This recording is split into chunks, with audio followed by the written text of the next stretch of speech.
Assalamualaikum teman-teman. Ketemu lagi dengan saya Sinta Anggraini, NIM 50237. Nah, di pertemuan kali ini kita membahas tentang topik yang berbeda ya. Topik kita hari ini yaitu elemen kurikulum. Yang pertama itu ada elemen kurikulum 2013, terus ada elemen kurikulum paradigma baru, dan yang terakhir itu ada elemen kurikulum darurat. Nah, yuk simak video saya lebih lanjut. Nah teman-teman, di topik kali ini saya akan sedikit menjelaskan tentang elemen kurikulum 2013, paradigma baru, dan darurat. Yang pertama yang akan saya bahas adalah kurikulum 2013.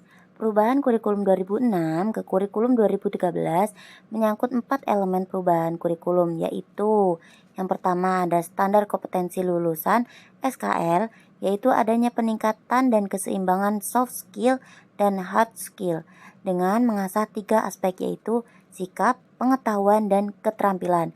Yang kedua ada standar isi atau SI, yaitu pada perubahan SI di mana pada KTSP 2006 kompetensi diturunkan dari mata pelajaran.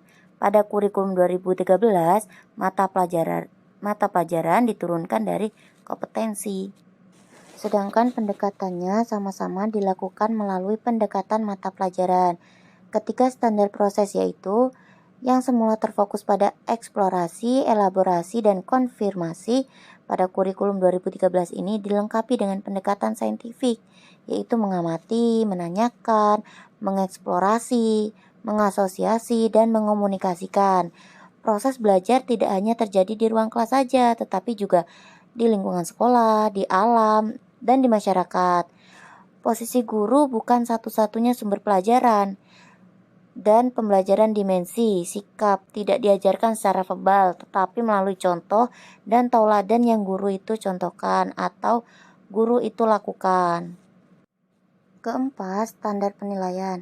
Penilaian yang dilakukan adalah berbasis kompetensi, yaitu pergeseran dari penilaian melalui tes pengukuran kompetensi, pengetahuan berdasarkan hasil saja menuju penilaian otentik, yaitu mengukur semua kompetensi sikap, keterampilan, dan pengetahuan berdasarkan proses dan hasil.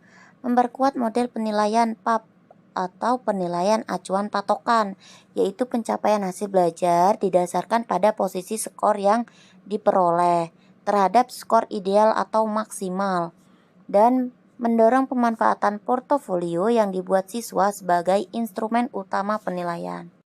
Nah, itu tadi kurikulum 2013. Yang sekarang kita masuk ke kurikulum darurat. Di kurikulum darurat terdapat 3 elemen penting yang berkembang, yaitu pertama, berbasis kompetensi, artinya pengetahuan, keterampilan, dan sikap dirangkaikan sebagai satu kesatuan proses yang berkelanjutan, sehingga membangun kompetensi yang utuh. Itu artinya kurikulum 2022 akan lebih difokuskan pada pengembangan karakter dan kompetensi siswa, sehingga siswa akan lebih berorientasi pada profesi yang mereka dapat di masa depan.